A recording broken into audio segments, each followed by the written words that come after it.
Hey everyone, இன்னைக்கு October 13 and இன்னைக்கு international day for disaster risk reduction.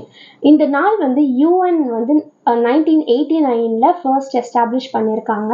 இது எதுக்காகனா டிசாஸ்டர் ரிஸ்கோட அவேர்னஸ் ரைஸ் பண்ணுறதுக்காகவும் அதை வந்து ரெடியூஸ் பண்ணுறதுக்காகவும். இதுக்கான முக்கியமான கோல் என்னன்னு பார்த்தோம்னா, இந்த நேச்சுரல் டிசாஸ்டர்லாம் இருக்குல்ல, லைக் எர்த்குவேக் அதெல்லாம் அப்போ வந்து ஃபர்ஸ்ட்டாக ரெஸ்பாண்ட் பண்ணுறது மட்டும் இல்லாமல் அது முன்னாடியே வரதுக்கு முன்னாடி ப்ரிவென்ட் பண்ணுறதுக்கும் ப்ரிகாஷன்ஸ் எடுக்கிறதுக்கும் ஒரு நல்ல வழிமுறைகள் இருக்கணும் அப்படின்றத வந்து அவேர்னஸ் க்ரியேட் பண்ணுற வகையில் இந்த நாள் செலிப்ரேட் பண்ணுறோம். நம்மளை சுற்றி நடக்கிற நிறைய natural disasters like earthquake, cyclone, flood எல்லாம் நடக்குதுல்ல, அதில் வேர்ல்டு வைடு பார்த்தா 200 மில்லியன் பீப்புள் வந்து ஒவ்வொரு வருஷமும் உயிரிழக்கிறாங்க.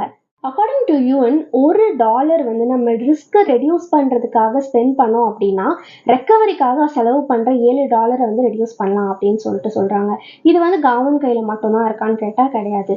லோக்கல் பீப்புள்ஸ்லாம் வந்து இப்போ ஒரு இடத்துல ரிஸ்க் ப்ரோன் ஏரியா அப்படின்னு சொல்லிட்டு இருக்குது, இந்த டிசாஸ்டர் நடக்கிறதுக்கான நிறைய சான்சஸ் இருக்குன்னா நம்மளால முடிஞ்ச ப்ரிவென்ஷனும் நம்ம அதுக்கான கரெக்டான விதிமுறைகள் எல்லாம் ஃபாலோ பண்ணோம் அப்படின்னா இது நிறைய வந்து தடுக்கப்படலாம். இதில் ஒரு கிளியர் மெசேஜ் வந்து நம்ம அண்டர்ஸ்டாண்ட் பண்ணிக்க முடியும். என்னன்னா அந்த நேச்சுரல் டிசாஸ்டர்லாம் வந்து அது நேச்சுரல் கிடையாது. நம்ம புவரான ப்ரிப்பேர்னஸ் வந்து கம்மியாக இருக்கிறது தான் வந்து முக்கியமான ரீசனாக இருக்குது நம்ம நிறைய இழக்கிறதுக்கு. ஸோ நம்ம முன்னாடியே வந்து ப்ரிவென்ட் பண்ணிப்போம், ப்ரிகாஷனாக இருப்போம். Together we can do anything. So இந்த மாதிரி இன்ட்ரெஸ்டிங் இன்ஃபர்மேஷன்லாம் தெரியும்னா மறக்காமல் சேனலை சப்ஸ்கிரைப் பண்ணிடுங்க. பாய்.